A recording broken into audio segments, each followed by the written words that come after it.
even though it is now New Year's Eve. So if you would like to, and we've got all the decorations still up, so if you would like to imagine that it's you don't have to imagine. It is still the holiday time. We are still focused on the joy of giving. I'm sorry.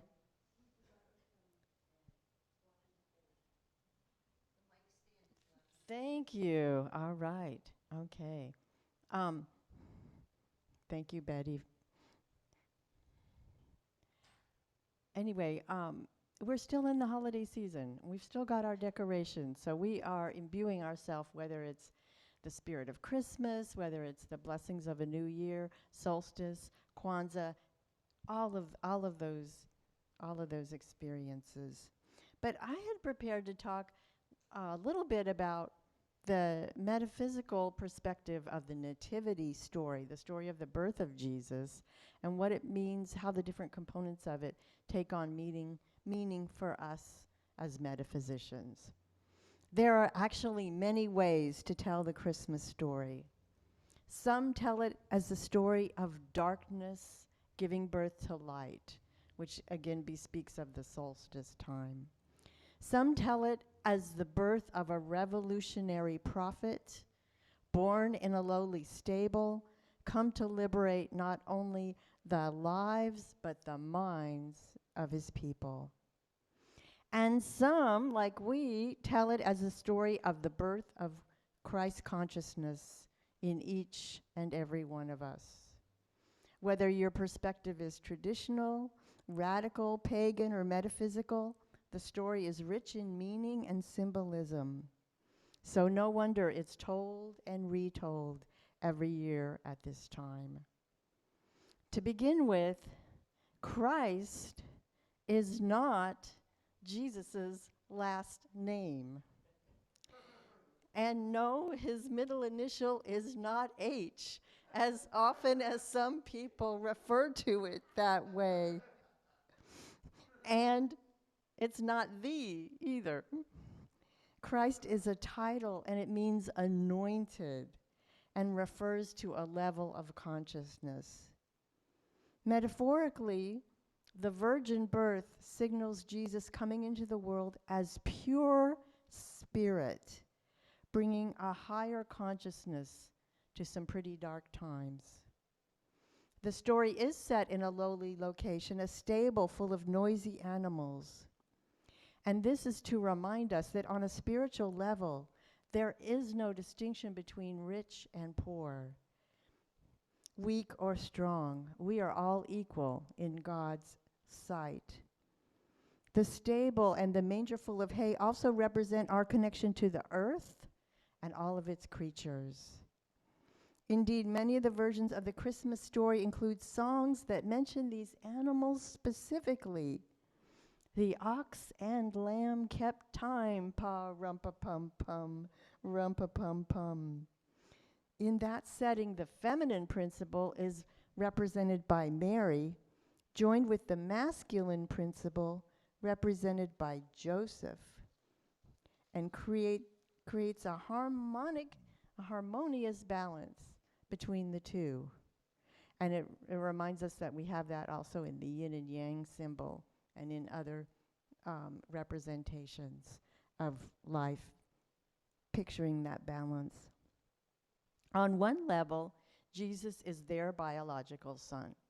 But on another level, he is the Son of God. And on a third level, that Christ baby just being born in consciousness is each and every one of us. So what's being born, or more accurately reborn every year, is our awareness of the Christ consciousness in us, because we never stop having that Christ consciousness. It doesn't just get yanked away on December 1st so we can rebirth it on December 25th. But what we are giving birth to is we're remembering that this is who we are and this is what we are. If the story has to have a villain, and I'm not sure it does, that would be King Herod, and he symbolizes our ego. And I want to say it is important that we have an ego. The ego is not the enemy. The ego keeps us organized as who we are and what we're up to in the world. But sometimes our ego gets carried away. And it can be, not always, threatened when new stuff happens in our lives. It prefers often the safety and the comfort of things continuing on the way that they've always been. And it may try to deflect anything that appears to upset our apple cart, whether that change is a good one or not so good one. Marianne Williams says, our deepest fear is not that we are inadequate. Our deepest fear is that we are powerful beyond measure. It is our light, not our darkness, that frightens us.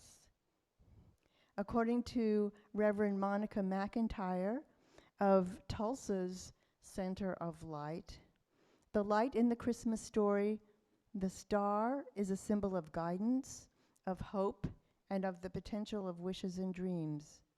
Remember that when you wish upon a star, your dreams come true. I'm going to talk a little bit about the gifts of the Magi. So, who brings gold, frankincense, and myrrh to a baby?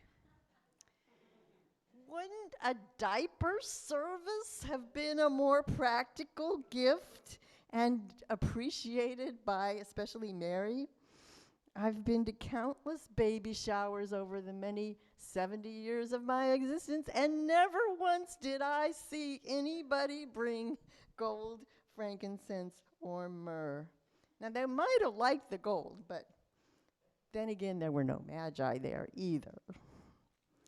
For our purposes, these gifts are metaphors for the physical, emotional, and spiritual.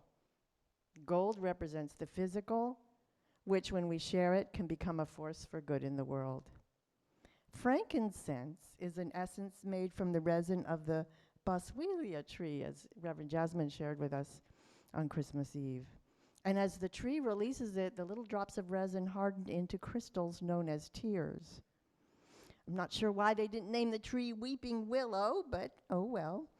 These tears are gathered, processed, and used for healing and in religious ceremonies. So frankincense represents the healing power that's available to all of us. And if tears precede that healing, that fits with the metaphor too. Myrrh traditionally was an embalming ointment, which I didn't know. Did you know that? Okay. But metaphysically, it connects with Jesus' instructions. Follow me and let the dead bury the dead. That's from Matthew 8:22. And the way we interpret that metaphysically is, let's let go of what's no longer needed. Take this right now moment as an opportunity to begin again anew. Christmas is a holiday we associate with light. And we note that it falls right after the winter solstice when we celebrate the return of the sun. And for people who are far enough north, and we're kind of in a temperate zone and it's kind of sunny all year round, so we may not appreciate the geography of why the solstice is important.